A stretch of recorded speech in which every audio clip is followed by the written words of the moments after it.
नमस्कार, नवा देश में आपका स्वागत है। आज हम बात करने जा रहे हैं निर्मला सीतारमण द्वारा पेश किए गए बजट 2021 की कि आखिर क्या दिक्कतें हो सकती है इस बजट से एक आम आदमी को या एक मिडिल क्लास फैमिली को। आइए जानते हैं। अगले वित्त वर्ष के लिए वित्त मंत्री निर्मला सीतारमण द्वारा प्रस्तावित बजट एक दीर्घकालिक विकास रोड मैप प्रदान करने में सफल रहा है, लेकिन यह भारत की विशाल मध्यम वर्ग की आबादी के लिए निराशाजनक रहा है। बजट की घोषणा के बाद हालांकि सरकार ने प्रमुख क्षेत्रों में खर्च बढ़ाने पर ध्यान केंद्रित किया, लेकिन कई लोगों का मानना है कि बजट में प्रत्यक्ष मांग निर्माण उपायों की अनदेखी की गई है।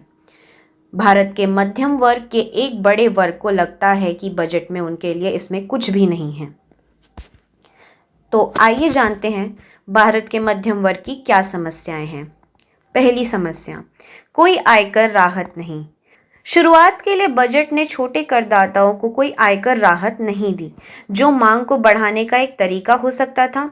तंग राजस्व स्थिति को देखते हुए करदाता कम से कम कुछ वृद्धिशील लाभ की उम्मीद कर रहे थे, लेकिन बजट में 75 वर्ष से अधिक उम्र वालों को कर में राहत देने के अलावा केवल अनुपालन के मुद्दों से निपटा गया।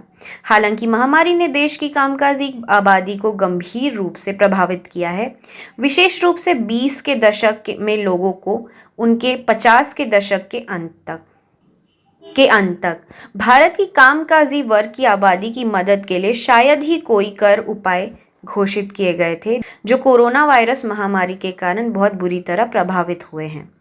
बुनियादी ढांचे को बढ़ावा देकर गिग अर्थव्यवस्था को बढ़ावा देने के सरकार के प्रयास के बावजूद देश के वेतनभोगी वर्ग के नागरिकों के बीच आय का स्तर गिरना एक लंबी अवधि में एक चिंता का विषय बन सकता है। भले ही सरकार की राजस्व स्थिति बजट में तंग थी, लेकिन यह ध्यान दिया जाना चाहिए कि नागरिकों को भी 2014 से कर छूट राहत का इंतजार है। दूसरी समस्या, कर बचत। एक अन्य निर्णय जो कुछ भारतीयों, विशेष रूप से उच्च निवल मूल्य वाले व्यक्तियों HNI के साथ ठीक नहीं हुआ है, वह प्रतिवर्ष 2.5 लाख रुपए से अधिक की भविष्य निधि अंशदान से ब्याज आय पर कर छूट को हटाता है। बजट में वित्त मंत्री ने कहा कि कर्मचारी भविष्य निधि EPF मौजूदा ब्याज दरों पर 2.5 लाख रुपए। राजस्व सचिव अजय भूषण पांडे ने बताया कि PF ब्याज पर कर लगाने का फैसला इक्विटी के सिद्धांत पर आधारित है। सरकार ने कहा कि इस कदम का उद्देश्य EPF में उच्च मूल्य वाले जमाकर्ताओं पर कर लगाना है। यह ध्यान दिया जा सकता है कि किसी कर्मचारी के मूल वेतन का कम से कम 12% भविष्य निधि के अंशदान के लिए अनिवार्य रूप से काटा जाता है। अन्य 12% का योगदान नियोक्ता द्वारा किया जाता है। यह कदम स्वैच्छिक भविष्य निधि VPF के योगदान को भी हतोत्साहित करेगा। तीसरी समस्या, ड्यूटी बढ़ोतरी। मध्यम श्रेणी की आबादी को परेशान करने वाले अन्य कारणों में कुछ उत्पादों पर सीमा शुल्क में वृद्धि है। रिपोर्टों ने पहले ही संकेत देना शुरू कर दिया था कि कुछ उपभोक्ता टिकाऊ वस्तुओं और स्मार्टफोन की कीमतें बढ़ेंगी। कुछ ऑटो पार्ट्स पर सीमा शुल्क भी बढ़ाकर 15% कर दिया गया है। नागरिकों को लगता है कि इससे वाहनों की कीमतों में और बढ़ोतरी होगी।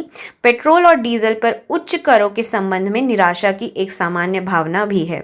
सरकार ने दोनों ईंधन पर बुनियादी उत्पाद शुल्क और विशेष अतिरिक्त उत्पाद शुल्क घटाया, लेकिन इसने कृषि बुनियादी ढांचे के विकास के लिए 2.5% उपकर लगाया है।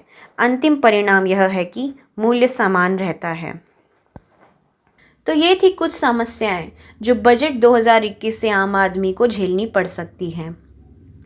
देश और विदेश की और खबरों के लिए जुड़े रहिए नवा देश के साथ।